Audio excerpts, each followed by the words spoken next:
All right, we're back at it. This is lesson 2.04. We've been solving equations where we've got an equation that has a single variable in it, similar to this one. And when we talk about solving it, we're saying, well, let's get x by itself on one side of the equal sign. And on the other side of the equal sign, we'll have a number. So we solve for x. Well, that's not always going to be what you want to do. Sometimes you're going to have an expression that maybe has all variables like this one, or a number of variables and numbers combined, and you want to solve for a particular variable. So that's what we're doing today. It's called solving for a variable, also known as literal equations. Well, let's break this down into pieces, and we'll start with the one with which we are familiar, which is this one right here. And you know that if you wanted to solve this problem, what you would do is you would subtract 3 from both sides. Okay, because then you have a positive 3 and a negative 3 canceling, just like that. So those are gone, and you have 4 equals 2x. Well, the equivalent over here is, let's say I wanted to solve for x. So I want to solve for the x term. Well, the equivalent over on this one would be to subtract b from both sides. Now you see the difference already, because y minus b doesn't give you a single thing, like 7 minus 3 gave you 4. So on the left-hand side of the equal sign, all we can do is write y minus b. And on the right-hand side, we have mx, because the positive b and the negative b canceled out. No matter what number they might represent, they still cancel out because one's negative and one's positive. Let's go back to the one we know. To finish this up, since I have 2 times x, I would divide by 2. The 2's cancel. I'm left with just x.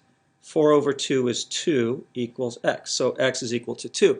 Over on this side, the equivalent is, I've got m times x. So I'm going to divide by m on both sides. The m's cancel, and I'm left with x, just like that. Again, over here, I have to leave it in terms of the variables, but you can see I have solved for x. X is by itself on one side of the equation. So that's what a literal equation is you're solving for a variable, not for numbers, okay? So let's take a look at an example here. Example wombat. Okay, so in example wombat, we've got 2x plus 4y equals 14. We're going to solve for x. So we're going to solve for x. So x is what I want to get by itself. So the first thing I have to move is this 4y term. So I'm going to subtract 4y from both sides. Okay, the positive 4y and the negative 4y cancel. I bring down the 2x. Now on this side, I can't combine these. This doesn't become 10y. That's because these are not like terms. Hopefully you remember what a like term is from last year's math. But these are not like terms, so I can't combine them. So I have to leave it like this, maybe 4y plus 14. You could also have put 14 minus 4y. That would have been the same thing. These two are equivalent. And then to finish it up, to get x by itself, I got to move that 2, or get rid of that 2. Well, that's 2 times x, so the opposite would be to divide by 2. And I have to do that on both sides as well. So the 2's cancel. I get x by itself, so x equals negative 4y plus 14 over 2. Now, we could leave the answer like that, except that I notice both the negative 4 and the 14 are divisible by 2. So what I'm going to do is I'm going to use the reverse distributive property to take out a 2. Now I have over 2. Now let me explain what I just did. See, negative 4 is divisible by 2. 14 is divisible by 2. So I take out a 2. Now what I want to convince you is that this expression in the numerator is equivalent to the expression up here in the numerator. If I were to distribute this, 2 times negative 2y would be the negative 4y. And 2 times 7 would be the 14. So this in the numerator is equivalent to that in the numerator. Come back down to this, and we see we have a 2 in the numerator and a 2 in the denominator.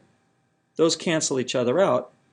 And my answer in simplest form is negative 2y plus 7. Okay, so that's an example of a literal equation where we're solving for a particular variable. Let's take a look at another one. Example, platypus.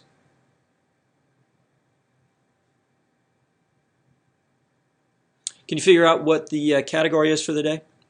Let me just move my computer out of the way. All right. So here's the example. I've got 2x plus 4y equals, we'll do 14 again. And I'm going to solve for, let's do y this time. We solved for x last time. This time we're going to solve for y. Okay, so this time it's the y I want to get by itself, so I have to move the x term. So I'm going to subtract 2x from both sides. Now the 2x's cancel because one of them is positive, the other's negative. But I can bring down the 4y equals negative 2x plus 14. Again, this could have been 14 minus 2x. I just got in the habit years ago of putting the variable term first. You just got to keep track of whether it's positive or negative. This is a negative 2x, so you see a negative 2x there. That's a positive 14, so I put a plus 14 there. To finish this off, divide by 4 on both sides. Okay, so the 4's cancel. That leaves me y. Y equals negative 2x plus 14 over 4. Now, that's a legitimate answer, but I do notice that all my numbers here are divisible by 2. So watch what I can do here. I can go y equals, and I'm going to take a 2 out of the numerator. So 2 out of negative x plus 7. And again, 2 times negative x is negative 2x, and 2 times 7 is 14. And I still have the 4 in the denominator. Now what I'm going to do is I'm going to factor the 4 and make it 2 times 2. That way you can see a 2 in the numerator cancels with a 2 in the denominator. I still have one 2, but the first 2 got canceled out. So y equals negative x plus 7 over 2. Another way to write this would be 1/2 times negative x plus 7. But anyway, that's an example of solving for y and doing a little simplification there, okay? So let's take a look at another one. And so we've gone to page 2. All right. And this is going to be example capybara. It would appear that my examples today are animals native to Australia. So I've got 7y minus 13 equals 2x plus 3y. A bunch of variables going on here. And I'm going to solve for y this time. So if I'm going to solve for y, I've got to get the y's together on either the left-hand side or the right-hand side. So I've got a 7y and a 3y. If I subtract 7y from both sides, I'll end up with a negative 4y on the right-hand side. I don't want to do that because I'd like to avoid the negatives, so I'm going to subtract 3y from both sides instead. So subtract 3y there and there.